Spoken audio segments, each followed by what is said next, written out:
E aí galera, beleza? Aqui é o Miyazato do Grupo Conservadores Universitários.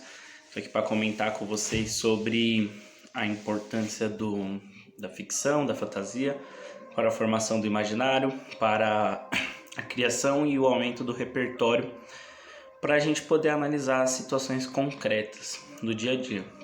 Eu havia mencionado no vídeo anterior que falaria um pouco sobre a Revolução dos Bichos, né? Se você não leu o livro ou não assistiu o filme, tá? É uma ótima dica.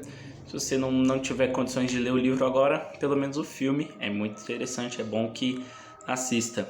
É muito importante para o aumento de repertório. Bom, eu também havia mencionado que esse filme mostra como o vácuo do poder não fica vazio por muito tempo e sempre é assumido. E como dizia aquela frase conhecida, que o poder corrompe e o poder absoluto corrompe absolutamente. Ele é muito interessante, porque se você reparar bem no filme, no livro, na história em si, da Revolução dos Bichos, os bichos tiram o homem do poder da fazenda ali, e aqueles que assumem o comando, a chefia dos animais, os animais que assumem o comando, acabam vivendo como seres humanos, acabam usufruindo de todas as regalias que os seres humanos usufruíam, ou seja, o ideal de igualdade entre os animais, de igualdade para todos, que era pregado pelos animais que ao fim assumiram o poder, foi quebrado por eles mesmos. Bom, perceba o ganho de repertório para poder fazer uma comparação com o socialismo, com o progressismo. O progressismo ele prega a igualdade e a igualdade para todos, porém os líderes progressistas, assim que ascendem ao poder, acabam vivendo a vida daqueles que eles chamam de burgueses. É bem assim, o poder, né, ele sempre foi ocupado, nunca houve um vácuo de poder. A gente pode remontar isso lá no tempo antigo de Jerusalém, ali quando o povo vivia uma teocracia, tinham os juízes e o povo começa a reparar que as outras nações tinham reis que as guiavam nas batalhas. Basicamente, o povo de Israel vivia num regime patriarcal. Cada família, cada clã tinha o seu patriarca, tinha o seu representante ali, o seu chefe local, comunitário, familiar, que guiava o povo. E quando havia guerras, na hora da necessidade, Deus ali elegeu um juiz que guiava o povo, como foi Sansão, como foi os outros juízes ali do livro de Juízes. Gideão também guiou o povo nas batalhas, assim por diante. Então ali na hora da batalha o povo não ficava desamparado por Deus. Porém o povo viu que era costume dos povos vizinhos terem representantes centralizados e começou a pedir por um rei. Foram até aquele que guiava o povo, que era o sacerdote, e falaram: a gente quer um rei e acabou, a gente quer ficar igual às outras nações. E Deus, né, falou para o sacerdote: fala ao povo que se eles querem um rei, eu vou dar um rei. Só que o rei vai ter poder absoluto, poder sobre as terras, poder para convocar os filhos deles para a guerra, para o exército, vai ter um poder absoluto. Eles querem realmente isso? O sacerdote falou ao povo, o povo quis. Ou seja, é natural do ser humano querer ser liderado, porque em um momento de dificuldade, um líder ao qual possa tomar e se responsabilizar pela decisão é algo muito importante e muito cômodo para os demais.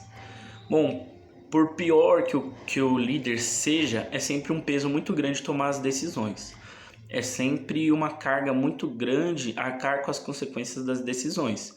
Por isso eles prefeririam ter um líder, ainda que ele tivesse poder absoluto, do que tomar as próprias decisões. O ser humano, ele sempre que tiver um atalho, uma facilidade, uma forma de preservar-se em sua covardia, ele vai optar por essa forma. Então ali a gente vê desde dos tempos mais remotos que o povo gosta de ser liderado. O povo precisa ser liderado, não é nem questão de gostar. Por exemplo, o padeiro, se ele precisar toda vez que tiver um problema nacional, o padeiro largar ali seu ofício de fazer pão para poder ir atrás das decisões a nível nacional, assim como o pedreiro, o jardineiro, etc. Se as pessoas não puderem se empenhar em seus papéis, profissionais específicos, e todos precisarem ir às ruas ou ir até um local centralizado para tomar as decisões mais abrangentes, a sociedade não funcionaria, entende? É necessário que haja líderes até pelo formato de sociedade que a gente adotou. Uma anarquia seria impossível, isso daí é indiscutível. Uma anarquia seria impossível, é necessário nem que seja um estado pequenininho, mesmo que ele seja pequenininho e tome poucas decisões e tenha pouca interferência na vida pessoal de cada um, ele acaba sendo necessário, porque nem que seja regionalmente, o povo vai acabar elegendo e até mesmo precisando de representantes e líderes. Bom, voltando ao tema do filme, a gente vê ali, do livro, né? A gente vê ali que os bichos, eles tomam o poder. Conforme os bichos tomam o poder, eles colocam algumas regras, que todos são iguais, que os animais não podem dormir em camas, porque isso seria a prática dos humanos, que os animais não poderiam ingerir álcool, e é tudo que a gente vê os líderes dos animais fazendo. Bom, é como aquele líder progressista que fala contra a burguesia, mas quando ele se alça ao poder, ele está ali no alto escalão, recebendo os maiores salários nacionais e usufruindo dos melhores vinhos, das melhores bebidas, se é que você entende de que eu estou falando. Bom, isso me faz lembrar também outro filme, outra ficção que também nos ajuda a ganhar repertório, que é o filme A Origem, né? A tradução livre do título dele seria A Inserção, mas veio traduzido para o Brasil como A Origem. É o filme do Leonardo DiCaprio, onde eles entram no sonho das pessoas e implantam uma ideia. Naquele filme, eles dão uma dica muito boa acerca da manipulação mental, que é o quê? O truque, o segredo para para inserção de uma ideia, para implementação de uma ideia na mente de alguém ser bem sucedida, é fazer com que a pessoa ache que a ideia veio dela mesma.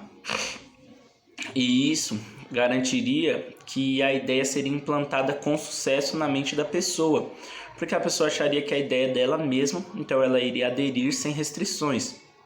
Bom, o que acontece hoje em dia, que a gente vê nos líderes progressistas principalmente, é dizer que está defendendo o mais pobre, dizer que está correndo atrás dos direitos, dizer que para você será algo bom, você vai ter uma educação gratuita, você vai ter uma segurança pública gratuita, você vai ter saúde pública gratuita. Porém, nenhum deles chega a dizer ao povo como que essas coisas gratuitas serão pagas. Por exemplo, houve um tempo em que o pessoal estava se manifestando querendo ônibus com a passagem gratuita. E aí a gente pergunta para essa pessoa: bom, como que será pago o combustível, o ônibus, o salário do motorista? O governo vai pagar. Como o governo paga? Com o dinheiro de impostos. O dinheiro de impostos sai do bolso de quem? Do meu e do seu. Percebe? Já não passa a ser mais gratuito. Ou seja, a grande ideia desses progressistas é fazer com que as ideias deles, que irão beneficiá-los, fazer com que isso seja entendido como algo que vem do povo. Percebe? Conforme eles conseguem fazer com que o povo vão aderindo às ideias deles, de saúde gratuita, educação gratuita, etc., eles vão concentrando o poder na mão deles de tal forma que eles se alçam ao patamar de elite. Atualmente no Brasil, quem é a elite? Não são os nossos políticos? Bom, eles criticam muito a elite financeira, porém a elite financeira não tem tanta influência nas decisões e na vida prática das pessoas como a elite política tem. Bom, basicamente, como o Olavo de Carvalho já vinha falando há um bom tempo, que no progressismo, no esquerdismo, é centralizado o poder político e poder financeiro numa entidade só. E isso seria totalmente maléfico. Bom, não só isso, mas poder político, poder financeiro e de formação do imaginário. Se você ler o livro do Frei Ivan Illich, Sociedade Sem Escolas, você vai descobrir que a escola ela é uma entidade de formação do imaginário. A escola ela consegue influenciar em muito o imaginário das pessoas. É exatamente por isso que a gente tem essa iniciativa de fazer esse grupo dos conservadores universitários, porque a escola em todos os seus níveis, até mesmo universitário, ela é responsável pela formação do imaginário das pessoas. E conforme você entende isso, você sabe que é importante que os conservadores estejam nas universidades, sejam atuando como professores ou até mesmo como alunos, para ter uma voz dissonante do progressismo dentro da formação dos imaginários. Porque, basicamente, quem declarava o que era certo e errado há um tempo atrás não era a religião, a igreja, hoje em dia é o Estado, através da propaganda, através das leis, através das escolas e assim por diante. Por isso é importante que a gente faça aquele exercício que o Olavo já nos ensinou. De onde vêm as suas ideias? Tenta buscar o fio da meada e ver qual foi o teórico, o filósofo que disseminou essas ideias na sociedade até chegar a você. Bom, essa é a dica para hoje. Vamos assistir, vamos consumir, ler fantasia e ficção para a formação do imaginário. E não vamos deixar que seja feita como no filme A Origem conosco, que não seja feito também como na história da Revolução dos Bichos, que nós achemos que as ideias estão vindo de nós, que as ideias são benéficas para nós, que estamos lutando contra uma elite e colocando alçando outra elite ao poder, uma elite muito mais tirânica e muito mais totalitária do que a que já está. Bom, ao lutar contra a elite financeira, os progressistas acabam se alçando a um patamar de uma elite muito mais perigosa e poderosa, assim como a gente vê na história da Revolução dos Bichos. Não deixemos que isso continue acontecendo, vamos prestar sempre atenção aos sinais e às configurações da sociedade que a gente percebe que está acontecendo e vamos tentar lutar contra isso e fazer com que o resgate seja concluído daquelas 3 coisinhas que os conservadores universitários prezam tanto, que é o bom, o belo e o verdadeiro. Valeu, galera!